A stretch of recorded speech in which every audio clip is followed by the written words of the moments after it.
just gorged ourselves. It's amazing how we are awake maybe today. We're happy to welcome Zachary Duell today as our guest organist. I know he's been here before, and maybe you've heard him before, and you know what kind of a treat you're in for. So I'd like to welcome him and you as we have our first Advent noon concert for 2025. Thank you for being here with us today.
Tell you what, I'll just hold it. Well, good afternoon. It is such a pleasure to be here with you once again to play an Advent recital and share some wonderful music on this day after Thanksgiving.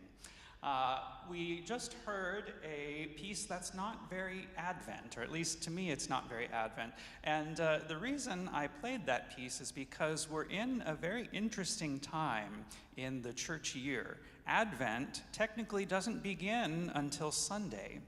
We're still in what we call ordinary time before Advent begins. And this past Sunday, many denominations celebrated as Christ the King Sunday, which is a more recent institution in the church calendar year. And was sort of created by a pope at the time to combat the rise of nationalism and to put the focus back on the church and Christ as king, as a guiding force in people's lives. So this was sort of Christ the King music that we just heard by Couperin. The beginning, maybe you heard as a stately procession, and the ending section more like a fanfare welcoming the king. And what I find so interesting about this particular moment in the church year is the contrast between celebrating Christ, the King of the universe, all-powerful King, and then the very next week, we prepare to welcome Christ, the poor child, which is just a stunning contrast, I think. That Christ chose not to come to the earth as King of the universe, conqueror, right, chariots of flame and so on, but as a child born to a poor family, a meek child born in a stall. And so as we go into the Advent portion of the program, the next piece we'll hear by famous English composer Herbert Howells is based on a psalm, which is not a psalm particularly associated with Christmas, but you'll see the verse in your program that inspired this piece that you're about to hear. But the meek shall inherit the earth and delight themselves in an abundance of peace. So we're reminded that it's not the powerful, the wealthy, those who control the workings of society and governments that will inherit the earth, but the meek. And this piece is very beautiful, just stunning. Howells is known for very rich harmonies, and I think you'll really enjoy this. So I encourage you to meditate on that psalm verse that's there in your program, and we'll talk more about meekness after this piece by Herbert Howells.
Beautiful music by Herbert Howells featuring some of the softer sounds of this lovely Hochhalter organ. Meekness and longing for the coming of Christ. Advent, I think, is a time that should be colored with a little bit of longing. It's a time of preparation. In some places, there's a tendency to have perhaps just 4 weeks of Christmas, right? But remembering when I was a child, that anticipation and longing for the coming of Christmas morning increased my enjoyment then of Christmas itself. Having to wait made it all that much better when we finally got there. And so thinking of a world longing for the coming of Christ, we now turn to music of the great Johann Sebastian Bach, and two settings of the German Advent chorale, Nun komm der Heiden Heiland, Savior of the Nations Come, as it's usually translated in English. And these two settings come from the Leipzig manuscript, also known as the Great 18 organ chorales, a set of 18 organ pieces based on chorale tunes of the time, tunes that would have been very well known to any church-going good Lutheran in Germany. They would have been able to recognize the tunes and associate the meaning of the text behind those tunes, even as they listened. These days, the tunes are often not quite so familiar, and so before I play these next two pieces, I'll play through the tune on the organ so you can have an idea of it in your ear. The first setting is an ornamented chorale, so there will be accompaniment in my left hand and in the pedals, and the right hand will play an ornamented version of the chorale. It might be a little tricky to pick out because of all the wonderful ornamentation that Bach adds in. But one little trick, by the way, is if you listen to the accompaniment at the very beginning of the piece, you'll hear a little snippet of the chorale entering already in the left hand. And this happens throughout that first setting, and is a very common technique in composers during that time period to sort of anticipate the chorale tune before it even comes in the solo voice. The second setting is for full organ, for plenum, and the melody comes in the pedals. And the melody is much more straightforward and clear in the second setting, although Bach changes one note in the chorale melody. I guess technically it's two notes because the same phrase happens twice, and the same note is changed each time. And I challenge you to listen closely when I play through the tune before I play the settings by Bach, and see if you can figure out which one note in the melody is changed. And Bach does this to make a little more harmonic sense with the settings that he's created in that second setting. The first setting, I think, is filled with a sense of longing. And I think, again, longing is very important and appropriate for the season of Advent, but also to think of the experience of those who are meek, right? And what someone who we might think of as meek may be longing for a job these days, longing for a better income, longing for the ability to provide for their family, longing for a more stable world, longing for peace, lots of things to long for in this world today. The second setting is a little more agitated, using a louder sound on the organ, and I think can speak to the agitation that we might feel, and especially the meek might feel in the world today, longing for something that's more stable. Two settings by Johann Sebastian Bach of the chorale Nun komm der Heiden Heiland.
There's a line in that chorale in the English translation that I want to mention. It comes towards the end of the first verse of the English translation. Marvel now, both heaven and earth, that the Lord chose such a birth. Which I think is appropriate to think about for this program as well. Again, that Christ did not come as a conquering king to this world, but as a meek child born in a stable. And what a marvel that is.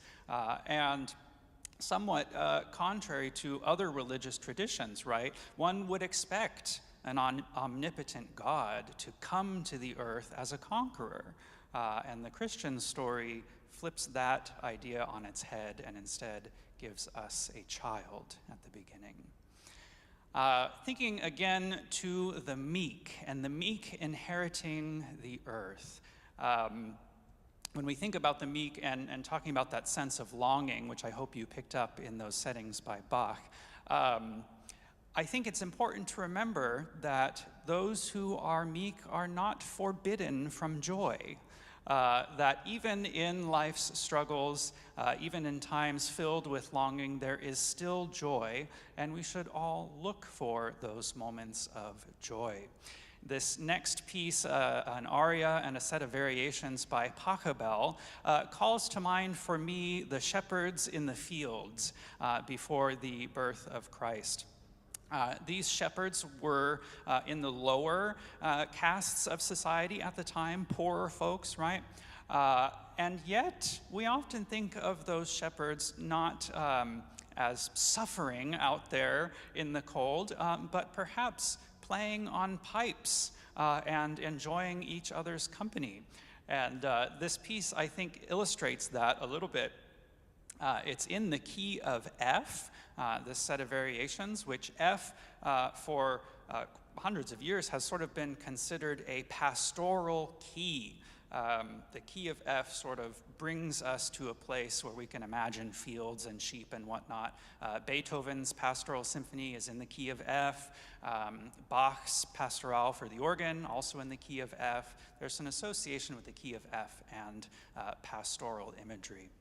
So here I'll showcase many, many sounds on this instrument and throughout this piece, and I think you'll hear perhaps different types of shepherd's pipes being played throughout, and towards the end of the set of variations, you may well hear a sheep as well.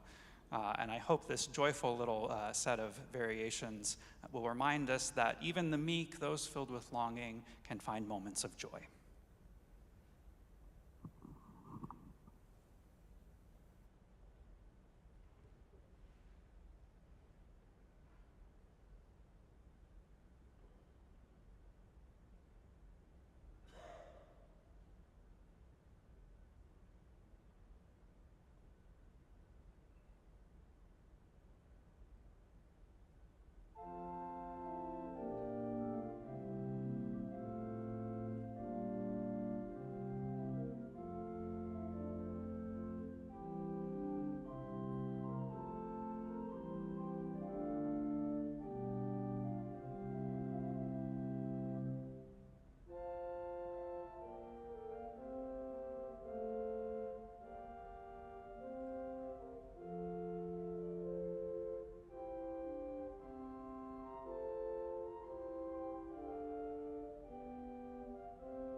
At the end there, I pictured perhaps the shepherds playing on their pipes and singing to one another, and then in the distance you hear the sheep singing back to them.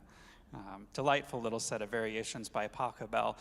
Many of us know Pachelbel for his famous canon in D. It's often used at weddings. But Pachelbel was a prolific composer that wrote some delightful music, as we just heard. And in fact, Pachelbel was respected by the young Johann Sebastian Bach. There's a story, we don't know whether it's true or not, but there's a story of the young Bach while he was living with his older brother Christoph, who kept his scores under lock and key. And there's a story of the young Bach sneaking into the locked cabinet, taking a score of Pachelbel to copy out and study by candlelight in the middle of the night. Delightful music by Pachelbel, and I encourage you to listen to more Pachelbel. There's a lot more to him than just that canon in D. The last piece that I'll play for you this afternoon is a very unusual piece by Johann Sebastian Bach. You'll notice it has a French title, Pièce d'Orgue. This piece is also known as the Fantasia in G, but most often appears with its French title. There's a story behind this piece as well. A contemporary of Bach, court composer to the King of France, Louis Marchand, the story was coming into the town that Bach was working in at the time, and Marchand was a very famous keyboardist, just as Bach was in his own time. And there was arranged between the two composers and keyboardists a duel. And they were to present a joint concert together, showcasing their keyboard skills, and the audience would judge who is the better keyboardist. And the story goes that Bach went to the venue and was practicing, we assume, this piece that we're about to hear, preparing for the concert, and Louis Marchand stopped by the church, heard Bach practicing, and quickly left town. And Bach proceeded to play the concert by himself. This piece is in the French style. It begins with a toccata of sorts in just one voice. There are no chords and only implied harmony, but it's a brilliant toccata. And then the middle section is just gorgeous. And you may hear some harmonic similarities to the very first piece on the program by Couperin. Lots of sevenths and ninths in the chords for those of you music theory folks out there, but complex harmony and complex counterpoint as well in the middle section. You'll hear two main themes right off the bat.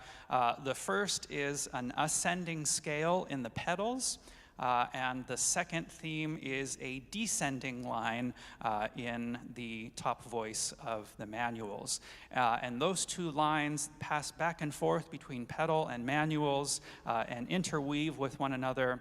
And towards the end of that middle section, which is about 6 or 7 minutes long, you'll hear an ascending scale on the pedals that goes all the way from the bottom of the pedal board to the top, what would have been the top of Bach's pedal board. Later on, we added some extra keys in the pedals, so it doesn't go to the top of this pedal board.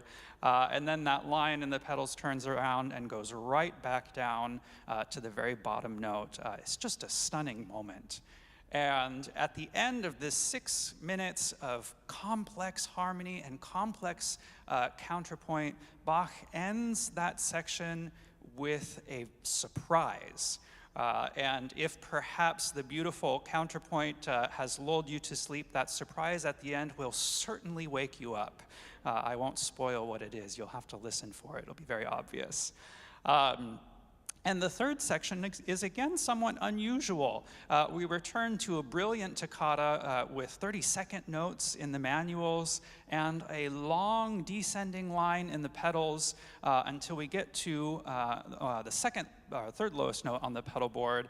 And Bach stays there for a page and a half on that low pedal point as suspense builds and builds and builds until finally we get a release on the very last note of the piece.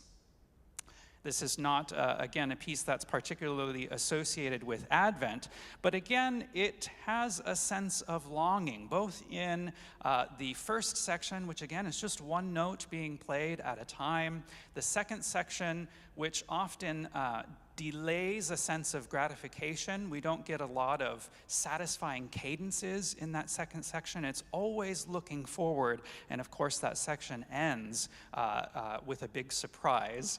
And then the third section with that low pedal point builds and builds that sense of longing till we finally hear that last note. And I think, again, we can use that musical picture to trace our Advent journey as we get closer and closer to Christmas. Our sense of excitement, our sense of longing builds and builds until finally Christmas arrives, until finally Christ arrives as a meek child in the manger, reminding us by his very birth that it is not the rich and powerful that inherit the earth, but the meek.